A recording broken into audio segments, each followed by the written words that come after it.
लखनऊ के बौद्ध संस्थान में आयोजित सुरताल संगम का ग्रैंड फिनाले भव्य रूप से संपन्न हुआ। इस कार्यक्रम में विभिन्न कलाकारों ने अपनी मनमोहक प्रस्तुतियों से दर्शकों का मन मोह लिया। मुख्य अतिथि के रूप में प्रसिद्ध समाज सेवी और ऑक्सीजन मेंस राजेश जायसवाल तथा डॉक्टर आलोक दीक्षित मौजूद रहे। कार्यक्रम में डॉक्टर सुजाता अग्रवाल समेत कई सिंगर ने उत्कृष्ट संगीत प्रस्तुत किया, जिससे कार्यक्रम का माहौल और भी खूबसूरत हो गया। सभी कलाकारों को उनके योगदान के लिए स्मृति चिन्ह व शॉल देकर सम्मानित किया गया।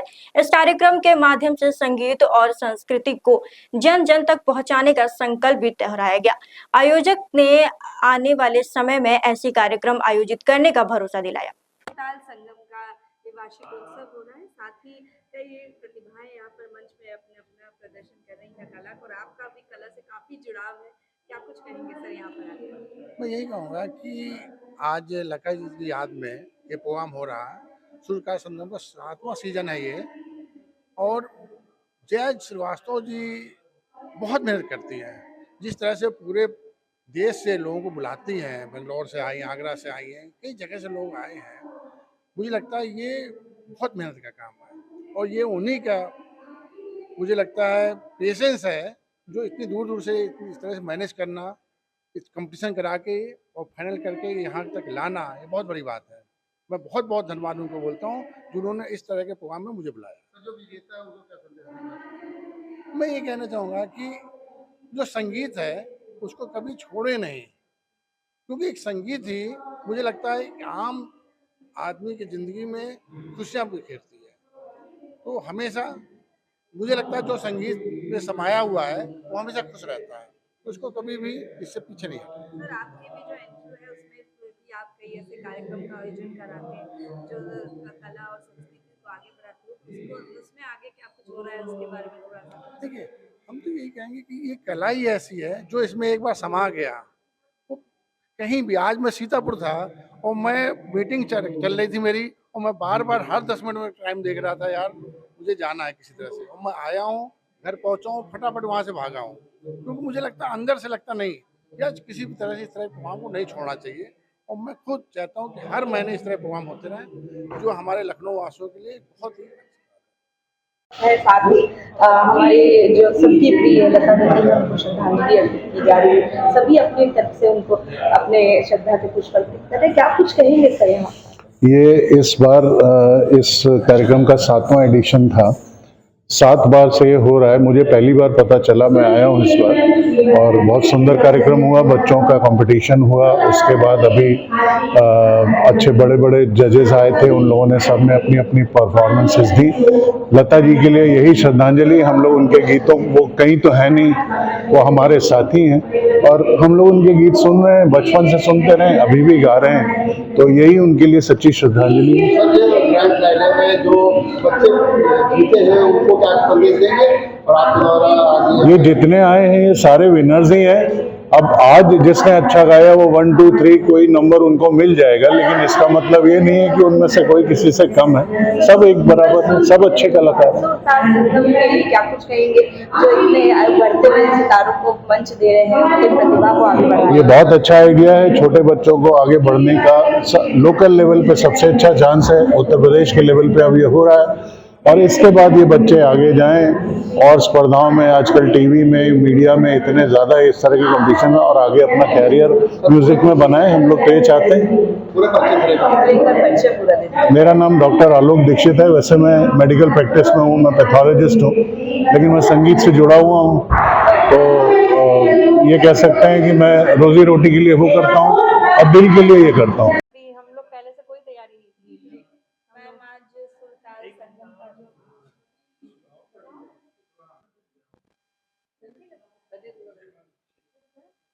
जो मैम आज सुरताल संगम का जो ये वार्षिकोत्सव का कार्यक्रम था, आप इसमें आएंगे, 7वां संस्करण है, बहुत कॉम्पिटिशन भी चल रहा है, सभी तरह के आयु वर्ग के लोगों ने यहाँ पर प्रस्तुतियाँ दी।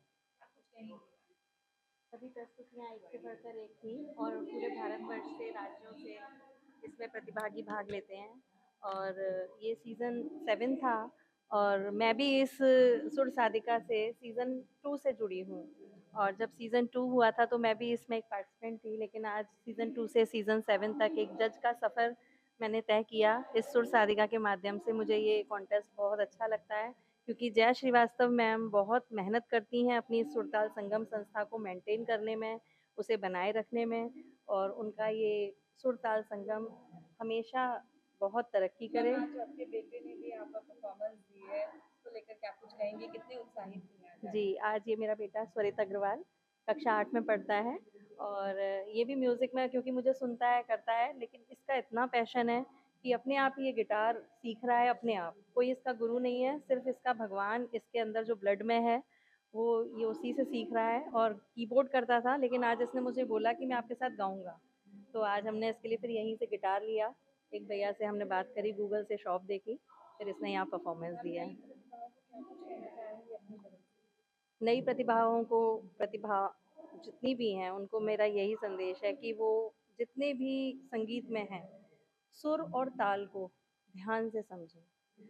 कुछ बच्चे आजकल क्या करते हैं कि सुनते हैं बस और एक अपना कि हम बस मंच पर आ जाएं और परफॉर्मेंस देने आ जाते हैं। उन्हें सुर और ताल से मतलब नहीं होता, सिर्फ ये लगता है कि हम बस स्टेज पर आ जाएं।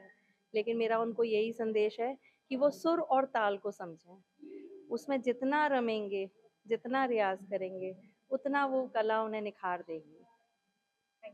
हर खबर का सच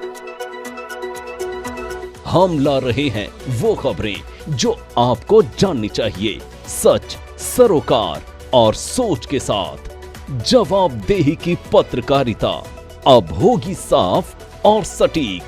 राजनीति से लेकर पब्लिक की परेशानी तक हम उठाएंगे हर वो सवाल जो जरूरी है, क्योंकि अब खबरें होंगी असरदार। देखिए इंडिया 24/7 लाइव टीवी न्यूज पर। उत्तर प्रदेश के चंदौली से खबर है, जहां रानीपुर टाइगर रिजर्व इन दिनों वन्य जीवों से गुलजार हो रहा है। वन विभाग ने बिजनौर से लाए गए एक वयस्क तेंदुए को पूरी सुरक्षा की व्यवस्था के साथ मानिकपुर क्षेत्र के पाठा जंगलों में छोड़ा है। जानकारी के अनुसार इस तेंदुए के छोड़े जाने के बाद अब रानीपुर टाइगर रिजर्व में तेंदुओं की संख्या बढ़कर लगभग 80 हो गई है। वन विभाग के अधिकारियों ने बताया कि यह पहल वन्य जीव संरक्षक और जैव विविधता को सशक्त करने की दिशा में एक अहम कदम है। स्थानीय वन क्षेत्र में तेंदुए की मौजूदगी से पारिस्थितिकी तंत्र और भी संतुलित होने की उम्मीद है। हर खबर का सच हम ला रहे हैं वो खबरें जो आपको जाननी चाहिए, सच, सरोकार और सोच के साथ। जवाबदेही की पत्रकारिता अब होगी साफ और सटीक। राजनीति से लेकर पब्लिक की परेशानी तक हम उठाएंगे हर वो सवाल जो जरूरी है, क्योंकि अब खबरें होंगी असरदार। देखिए इंडिया 24/7 लाइव टीवी न्यूज पर। चंदौली से खबर है, जहां लालपुर गांव में वन विभाग की टीम पर हमला करने का मामला सामने आया है। घटना शुक्रवार शाम की है, जब वन रक्षक हरिशंकर के नेतृत्व में टीम अवैध लकड़ी कटान की सूचना पर सपाही उत्तरी बीट के शेरपुर वन ब्लॉक कक्षा संख्या 1 में कार्रवाई के लिए पहुंची थी। टीम को देखते ही लकड़ी काट रहे प्रधानपति सहित कई लोग मौके से भाग निकले, लेकिन बाद में लौटकर उन्होंने टीम पर हमला कर दिया। सूत्रों के अनुसार हमलावरों ने टीम की बोलेरो कैंपर गाड़ी को घेर लिया और ईंट पत्थर व लाठी डंडों से हमला कर दिया। इस दौरान गाड़ी की चाबी निकाल ली गई और शीशे तोड़ दिए गए। हमले में 2 वनरक्षक घायल हो गए। वनरक्षक हरिशंकर की तहरीर पर प्रधानपति सहित आधा दर्जन लोगों के खिलाफ विभिन्न धाराओं में मुकदमा दर्ज किया गया है। सूचना मिलते ही कोतवाली पुलिस मौके पर पहुंची और स्थिति को नियंत्रित करते हुए जांच शुरू की। वन विभाग के अधिकारियों ने कहा कि सरकारी कार्य में बाधा डालने और हमला करने वालों के खिलाफ सख्त कार्रवाई की जाएगी। घटना के बाद से ग्रामीण क्षेत्र में तनाव का माहौल बना हुआ है। हर खबर का सच हम ला रहे हैं वो खबरें जो आपको जाननी चाहिए, सच, सरोकार और सोच के साथ। जवाबदेही की पत्रकारिता अब होगी साफ और सटीक। राजनीति से लेकर पब्लिक की परेशानी तक हम उठाएंगे हर वो सवाल जो जरूरी है, क्योंकि अब खबरें होंगी असरदार। देखिए इंडिया 24/7 लाइव टीवी न्यूज पर। उत्तर प्रदेश की चित्रकूट पुलिस को एक बड़ी सफलता हाथ लगी है। जय श्रीरामपुर चौकी प्रभारी शनि चतुर्वेदी की अगुवाई में एक लापता बच्चे को सकुशल उसके परिजनों से मिलवाया गया है। 4 अक्टूबर की बात है, जहां करीब दोपहर 2:18 पर सूचना मिली थी कि लाइना बाबा तिराहे पर एक छोटा बच्चा अकेला बैठा रो रहा है। सूचना मिलते ही पुलिस टीम तत्काल मौके पर पहुंची और बच्चे से नाम पता पूछने पर उसने अपना नाम सनाबिन पुत्र इल्जाजुल निवासी ग्राम गोपालपुर, थाना कोतवाली, करवी, जनपद चित्रकूट, जिसकी उम्र लगभग 5 वर्ष से बताया गया। बच्चा अपने परिजनों से बिछुड़ गया था। पुलिस ने तत्परता और संवेदनशीलता दिखाते हुए आसपास खोजबीन की और अंततः बच्चे को सुरक्षित परिजनों के सुपुर्द कर दिया। बच्चे को देखते ही परिवार में खुशी का माहौल छा गया। पूरे प्रकरण में लॉ एंड ऑर्डर का कोई समस्या नहीं हुई। श्रीरामपुर चौकी प्रभारी सनी चतुर्वेदी की इस सराहनीय कार्य के क्षेत्र में प्रशंसा की जा रही है। हर खबर का सच हम ला रहे हैं वो खबरें जो आपको जाननी चाहिए, सच, सरोकार और सोच के साथ। जवाबदेही की पत्रकारिता अब होगी साफ और सटीक। राजनीति से लेकर पब्लिक की परेशानी तक हम उठाएंगे हर वो सवाल जो जरूरी है, क्योंकि अब खबरें होंगी असरदार। देखिए इंडिया 24/7 लाइव टीवी न्यूज पर। गोमती नगर स्थित IMRT बिजनेस स्कूल में डांडिया नाइट्स का भव्य आयोजन हुआ, जिसमें परंपरा, आधुनिकता और उत्सव का सुंदर संगम देखने को मिला। रंग बिरंगे परिधानों और झिलमिलाती रोशनी के बीच विद्यार्थियों और शिक्षकों ने डांडिया की लय पर थिरकते हुए माहौल को उल्लास और ऊर्जा से भर दिया। कार्यक्रम के दौरान संस्थान के चेयरमैन ने कहा कि इस तरह के आयोजन भारतीय संस्कृति और सामाजिक मूल्यों से जुड़ने का माध्यम है। वही निदेशिका ने बताया कि डांडिया नाइट्स ने छात्रों को अपनी प्रतिभा और रचनात्मकता प्रदर्शित करने का शानदार अवसर प्रदान किया। तो बताइए, आज भव्य डांडिया नाइट का इंस्टीट्यूट के अंदर आयोजन किया जा रहा है, आप भी मौजूद है, क्या कहना चाहेंगे कार्यक्रम को? तो डांडिया नाइट जो है वो सिर्फ अगर हमारे ट्रेडिशनल वैल्यूज को ही ना लिया जाए, वो तो हमारा ट्रेडिशन, हम उसके ऊपर एम्फेसिस देते ही हैं, पर इतना एक 9 दिन जो ये चलता है फेस्टिवल, आप देखें कि इसमें डांडिया के जरिए कितना फिटनेस का भी इन्वॉल्वमेंट है। तो हमारा बहुत ही रिच कल्चर है।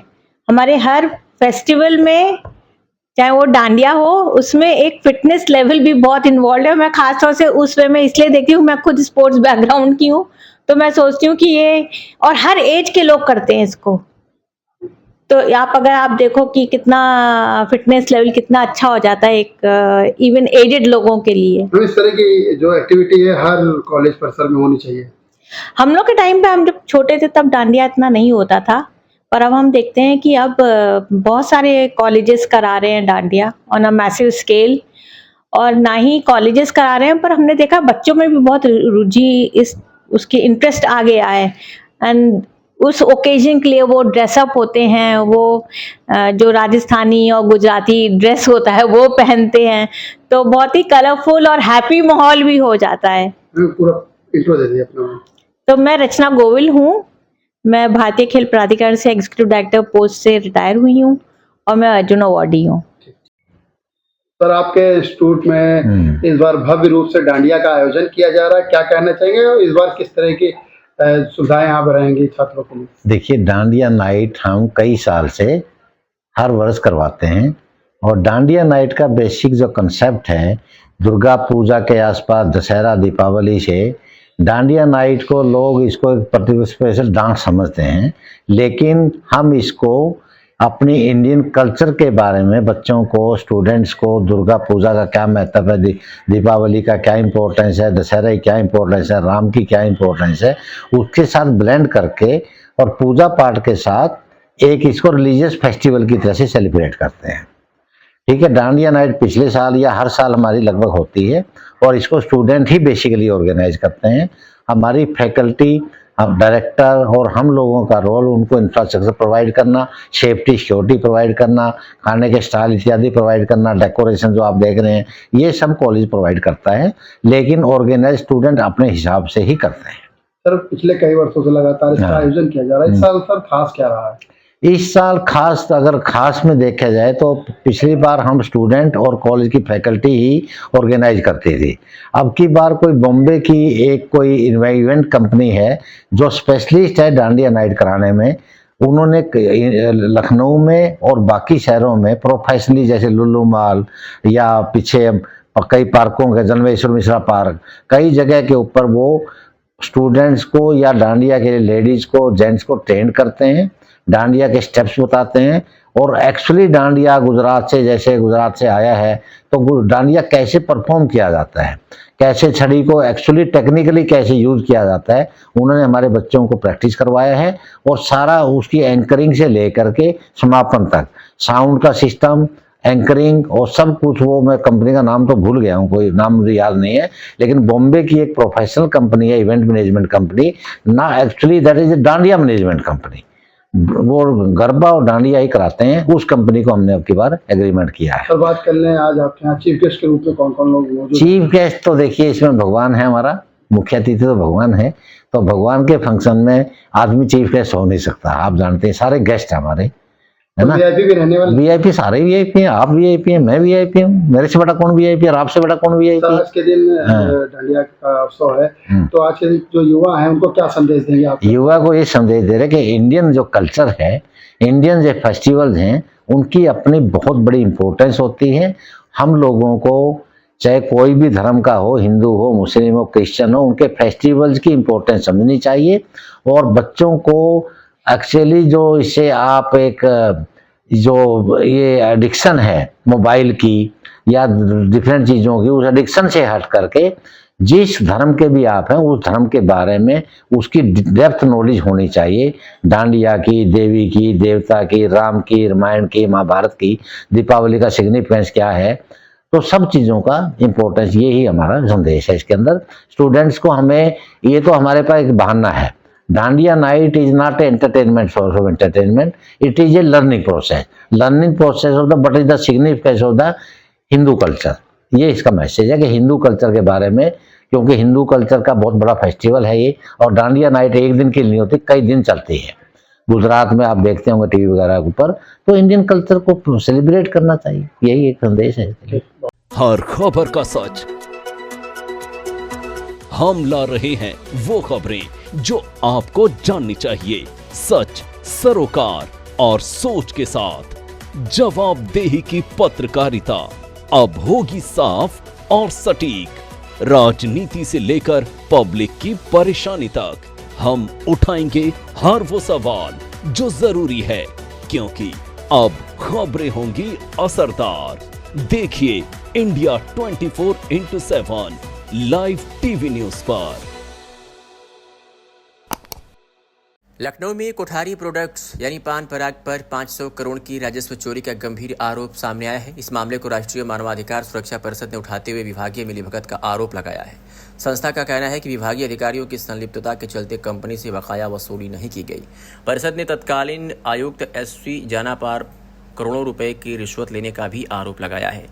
जानकारी के मुताबिक छापेमारी के दौरान लगभग 80 करोड़ की कर चोरी से जुड़े दस्तावेज बरामद हुए थे, जिन्हें बाद में कथित रूप से कंपनी को वापस लौटा दिया गया।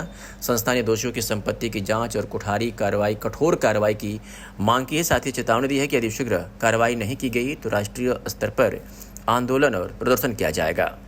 सर आज एक प्रेस वार्ता की गई है आपके द्वारा, क्या मुख्यतः क्या विषय है, क्या कहना चाहिए? देखिए मुख्यतः इसका विषय ये है, सबसे पहले आपको मैं अपना परिचय बता दूं, मेरा नाम सुबोध श्रीवास्तव है, मैं राष्ट्रीय मानवाधिकार सुरक्षा परिषद के राष्ट्रीय अध्यक्ष हूं। आज का जो मुद्दा है, आज का जो विषय वो ये है 500 करोड़ की टैक्स की चोरी। कानपुर में एक कंपनी है कोठारी प्रोडक्ट्स लिमिटेड, जिसके मालिकान हैं श्री विक्रम कोठारी और दीपा कोठारी। विक्रम कोठारी जी का देहांत हो चुका है। इनके द्वारा 500 करोड़ की जीएसटी की चोरी करी गई है, जिसके अपने पास सारे मूल दस्तावेज उपलब्ध हैं। सरकारी कर्मचारियों, सरकारी अधिकारियों की मिलीभगत से इस टैक्स चोरी को अंजाम दिया गया है। उस विषय को आज हम लोग उठा रहे हैं कि आज तक टैक्स की वसूली क्यों नहीं करी। 2002 की छापेमारी में 19 करोड़ 37 लाख रुपए की टैक्स लायबिलिटी निकाली गई थी। तत्कालीन कमिश्नर थे श्री एससी जाना जी, उन्होंने उनको मूल दस्तावेज वापस कर दिए। मेरे तो सवाल ही किन आधार पर आपने मूल दस्तावेज वापस कर दिए और किस आधार पर आपने उनको टैक्स लायबिलिटी से आपने उनको फ्री कर दिया। जैसे कि आप आरोप लगा रहे हैं, तो आपके पास क्या साक्ष्य है कि उन्होंने टैक्स की चोरी की है? मेरे पास सारे साक्ष्य हैं। जो टैक्स लायबिलिटी उसमें इम्पोज करे गए थे, मेरे पास उसके पत्र हैं। मेरे पास में जो बरामद हुए थे राजेश कुमार शर्मा जी के घर से पत्र, वो सारे दस्तावेज हमारे पास में हैं, सारी मूल प्रति हमारे पास में है। आज आप प्रेस वार्ता कर रहे हैं, तो इससे पहले क्या आपने किसी उच्च अधिकारी से मुलाकात की है? कहीं पे आपने कोई ज्ञापन दिया है, कुछ दिया अपनी संस्था की तरफ से? जी बिल्कुल, हम लोग करीब 200 जगह हम लोग एप्लीकेशन भेज चुके हैं और हमने जीएसटी डिपार्टमेंट में उनके क्या नाम जो उनके चीफ कमिश्नर है वहाँ से लेकर के उनके चेयरमैन तक, साथ ही विजिलेंस डिपार्टमेंट में हमने कंप्लेंट करी उनके डीजी को। वो ये लेटर आप देखिए हमने डीजी को भेजा था, उन्होंने फाड़ करके हमको वापस भेज दिया। तो इसके लेकर कोई कंप्लेन की गई है, मुख्यमंत्री को विज्ञापन दिया? नहीं, मुख्यमंत्री के ये पर्यू से बाहर है, एक केंद्र का मुद्दा है, तो इसमें मुख्यमंत्री जी इसमें कुछ नहीं कर सकते। केंद्र की है तो केंद्र में क्या आपने कोई लेटर भेजा है? केंद्र में जो उनका विजिलेंस डिपार्टमेंट का ऑफिस है वहाँ हमारी वार्ता हो रही है, समझौता बात बने, क्योंकि हर जगह तो आजकल मैनेजमेंट हो जाता है। हमने जो सेंट्रल एक्साइज डिपार्टमेंट है उसका जो मुख्यालय है दिल्ली में, हमने वहाँ कंप्लेंट करी है, लेकिन आज तक हुआ कुछ नहीं। आज लोग 20-22 साल से इस लड़ाई को हम लोग लड़ रहे हैं।